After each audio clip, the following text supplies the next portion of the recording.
And so your argument essentially, and the Bitcoin argument in general, is, well, here's something that we will never get more of no matter what we do. So I'd like to know why I should believe that.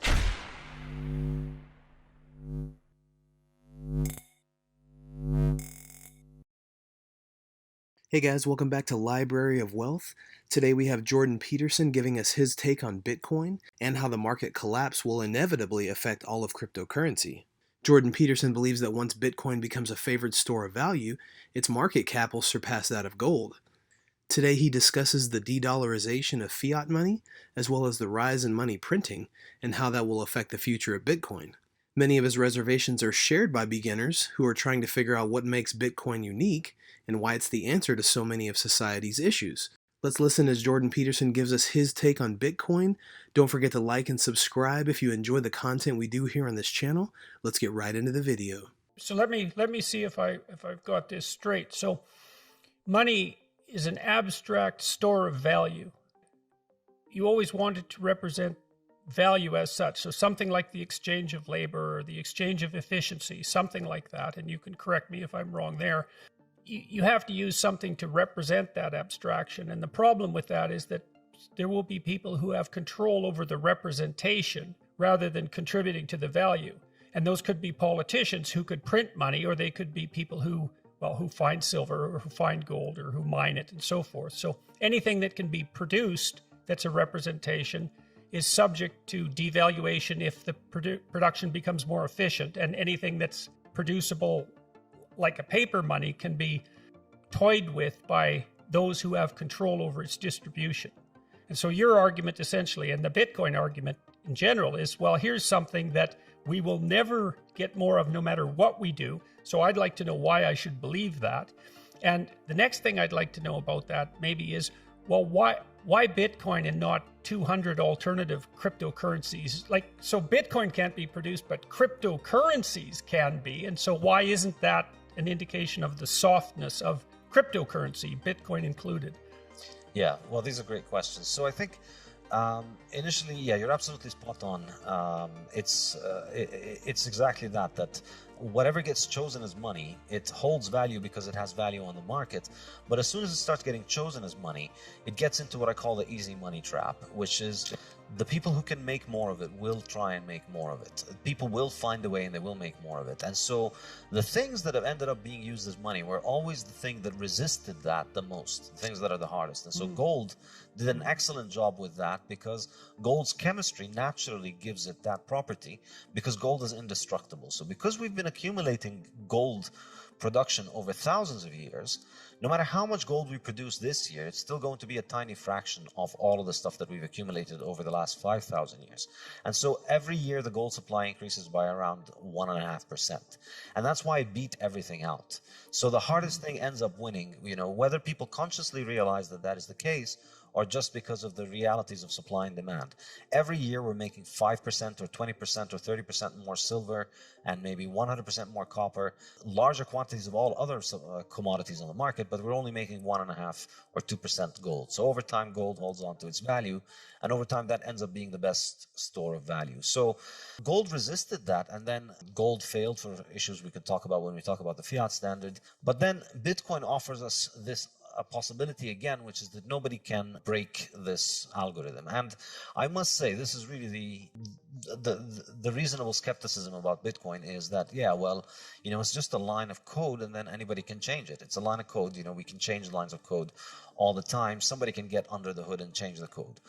And it takes a lot of time to be able to understand why this is not exactly the case. And I try and make that case in my book extensively in the latter chapters of the book. But if I were to summarize it, I would say this. With Bitcoin, what we had was that the person who created the code, he put it out there. He was anonymous. He worked on it for about a year or two, and then he disappeared, and that was it. There was nobody in charge since then. It's now been more than 10 years that he's been disappeared, and there has not been anybody in charge of the project. And what we've only had are users. So Bitcoin only has users. It doesn't have any admins. There's nobody with a master key. And this is kind of the simple way of thinking about it, which is 10 years of this thing operating without anybody being in charge, and with everybody who tried to change the consensus parameters, the most important parameters of the network, everybody who tried to change these ended up basically failing. And Bitcoin has maintained its consensus parameters to the point where you could run it according to the same code that was available in 2009, and you could still make it interoperable with the current chain. And that's something that is unique about Bitcoin, which is that it is the coin that, I like to call it the Immaculate Conception. Somebody made these coins. Anybody could have mined the coins from the first day. They announced the currency and they said, I'm going to start running it on this day.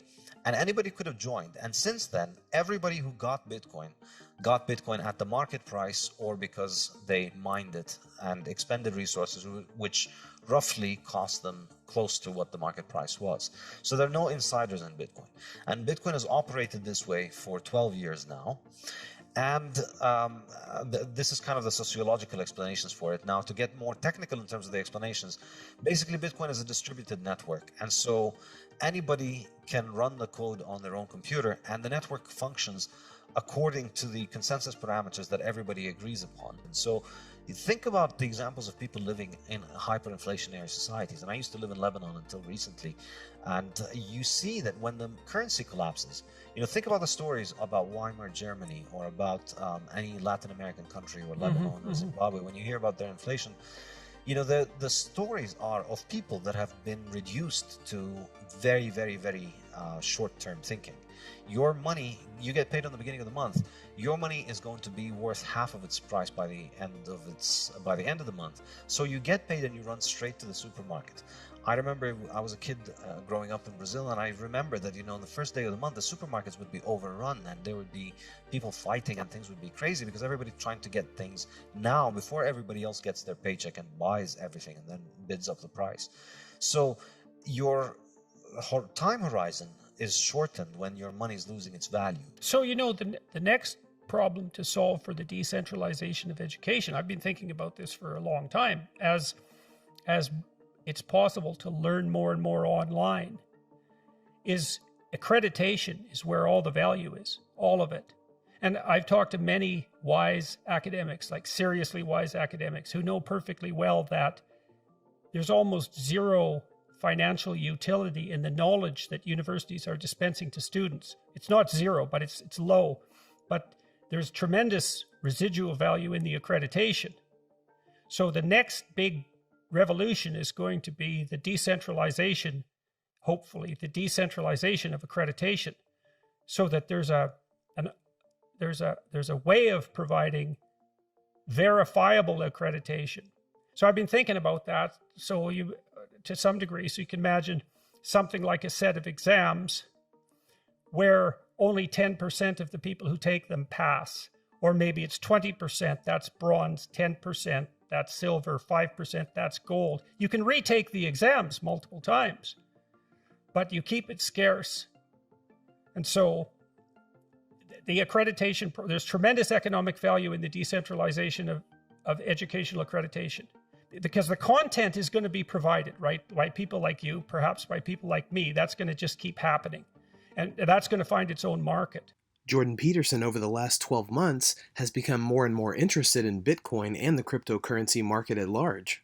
Even being a professor of psychology who became well known through his books and views on politics and culture, Peterson surprisingly gives the Bitcoin community a cautionary warning that an invention as transformative and revolutionary as Bitcoin will not only have positive consequences, but negative consequences that most can't even imagine. We'll be keeping an eye on this for the rest of the year. Guys, thanks so much for watching. Don't forget to like and subscribe. This is Library of Wealth. We'll see you in the next video.